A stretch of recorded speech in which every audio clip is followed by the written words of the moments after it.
Tonight, a woman is taking OHSU to court for a second time, claiming the university did not honor a settlement agreement in a sexual harassment case. Jenny Young digging into this tonight with reaction from both university officials and the woman's attorney. Jenny? Liz, well, that woman's attorney says that she wants $20 million in damages. That's what this suit is seeking.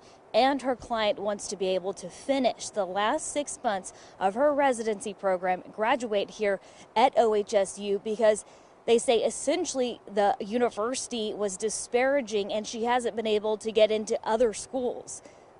There was a doctor who trapped her and another resident in a dark room and made them watch sexually explicit videos while he grabbed his crotch and blocked their way out of the room. Civil rights employment attorney Kim Sordell says that was one of several accusations in a 2018 lawsuit against OHSU brought by one of the university's female residents. Sordell says when that suit was settled, OHSU agreed its residency program director would provide the student letters of recommendation so she could complete the last 6 months of her residency at another school. But Sordell tells us that never happened. She can't transfer without it.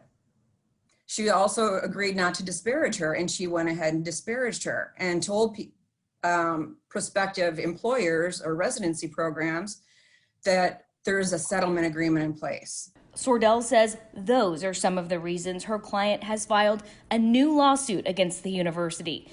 The complaint, filed recently in Multnomah County Circuit Court, also accuses the university of discriminating against the woman based on her nationality. Basically said she's too Russian to be a successful physician.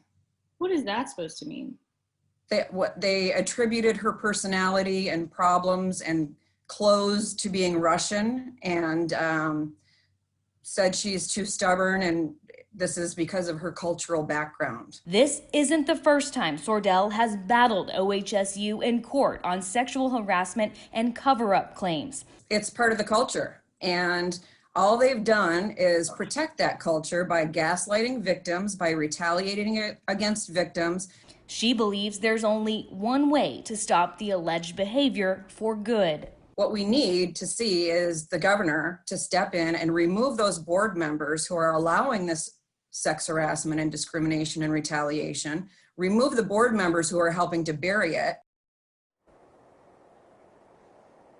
Okay, so I reached out to OHSU today to ask if anyone was available for an interview to talk about this lawsuit and some of the allegations. They responded, did not answer the question about the interview, but did send a statement that the president had sent out to staffers earlier this week. It says, in part, we are steadfast in our desire to provide a supportive work and learning environment that is safe, respectful, and welcoming to all. That's just a part of that statement. You can read the full statement on KOIN.com, as well as a copy of that complaint. Reporting live tonight, Jenny Young, KOIN 6 News.